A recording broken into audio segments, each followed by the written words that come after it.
This video will focus on the go-around rejected landing maneuver for the Cessna 150M and the related aeronautical decision-making elements.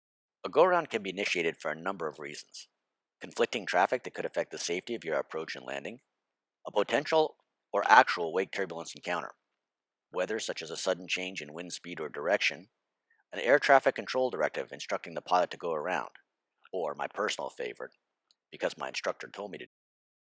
But perhaps one of the most compelling reasons in deciding to reject an approach or landing, and the one that defines a disciplined pilot, is recognition of an unstabilized approach. Avoidable accidents continue to happen as a result of pilots trying to save a poorly flown approach. During our normal approach and landing video segment, we discussed the criteria for a stabilized approach that must be met no lower than 200 feet above airport elevation. Let's take a moment to review what we mean by a stabilized approach. To begin with, the aircraft should be properly configured, meaning that the final flaps are set and all before landing checklist items have been completed. Second, the aircraft should be tracking the runway center line and at the proper height that would allow touchdown within the first third of the runway using normal maneuvering. The airspeed should be within plus 10 knots or minus 5 knots of the target approach speed, and no excessive sync rate or aircraft control inputs should be required to complete the landing. If any of these parameters are not met by 200 feet above the airport, then a go-around should be performed. Okay, let's now look at the go-around procedure for the Cessna 150. As with any aircraft, the earlier in the approach the pilot initiates the maneuver, the safer it becomes. Once a decision is made to reject the approach, the pilot should not second-guess it. The immediate action items in the cockpit consist of smoothly applying full power and turning off the carburetor heat. The throttle should never be slammed forward, but move smoothly and continuously to full power. Rapid throttle movements can result in engine hesitation and difficulty with aircraft control. Next, the flaps should be retracted to 20 degrees. The pilot's attention should not be diverted to the flap indicator during this critical period of time. Instead, approximate the flap retraction to 20 degrees using the counting method, about 1.5 to 2 seconds from 30 degrees and about 3 seconds from 40 degrees. The pilot should anticipate a nose-up tendency with the application of full power, and expect to have to hold forward pressure on the yoke throughout the flap retraction.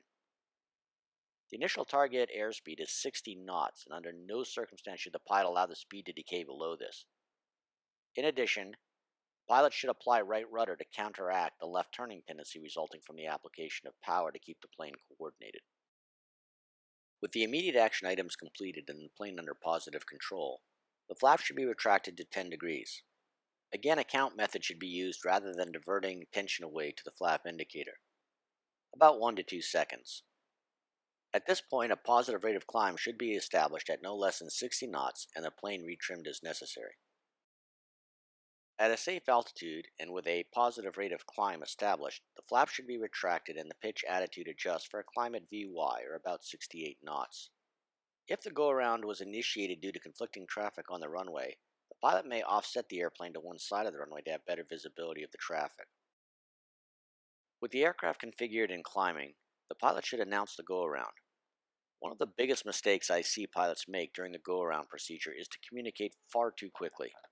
Remember that communication is the least important of your priorities. Also keep in mind at a towered airport, a rush to communicate can increase your workload at a very critical moment when ATC responds with further instructions for you. If uncomfortable, simply inform ATC to stand by. As with any normal takeoff, at 500 feet above the ground, the pilot should visually verify that the flaps are fully retracted and the handle returned to the neutral position. The engine instruments should be checked for proper indications and the carburetor heat verified off. The climb at VY of 68 knots should be continued to 1,000 feet above the ground. Now let's hop into the aircraft and look at the go-around procedure in real time. The first of the two videos shows a rejected landing with a final approach flap setting of 30 degrees. The second clip demonstrates a go-around with a final flap setting of 40 degrees. Pilots should be reminded that TimeBuildUSA only permits a final flap setting greater than 30 degrees in an emergency. A successful go-around with 40-degree flaps may be difficult or impossible due to degraded climb performance.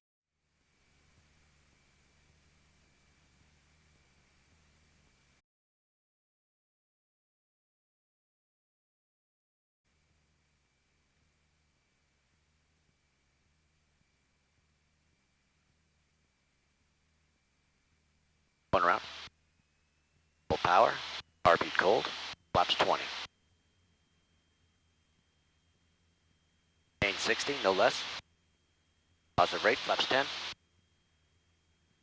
Now we're looking for 68. Flaps retracted.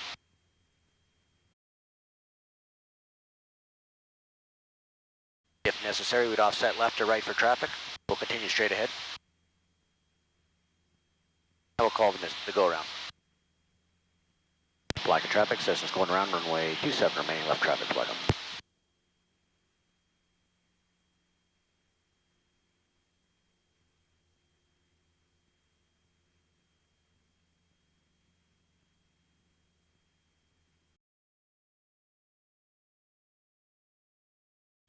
.500 feet, flaps are retracted, visually verified. Heartbeat's cold, we got full power, engine instruments look good. RPM looks good. And it's normal takeoff climb.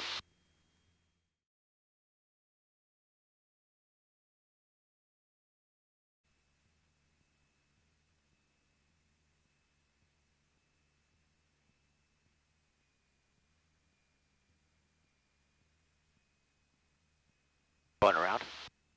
Full power, heartbeat cold, flaps 20.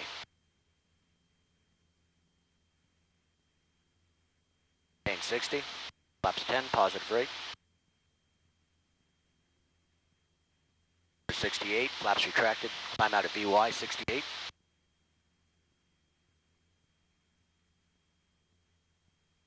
If necessary, we'd offset to the left or right of the runway if there was conflicting traffic. And we'll call the go-around. Black of traffic, Cessna is going around runway 27, remaining left approach traffic, black.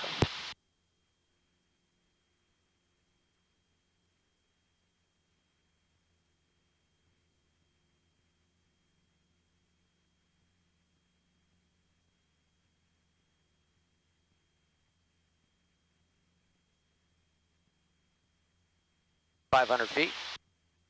Verify that power is in fact full, flaps are verified as retracted, and RPM and engine look good. This has been a presentation of TimeBuildUSA. TimeBuildUSA offers exceptionally clean late model Cessna 150 aircraft to pilots for extended rental periods. Now you can have access to your own aircraft for days or weeks at a time. Visit us online at TimeBuildUSA.com.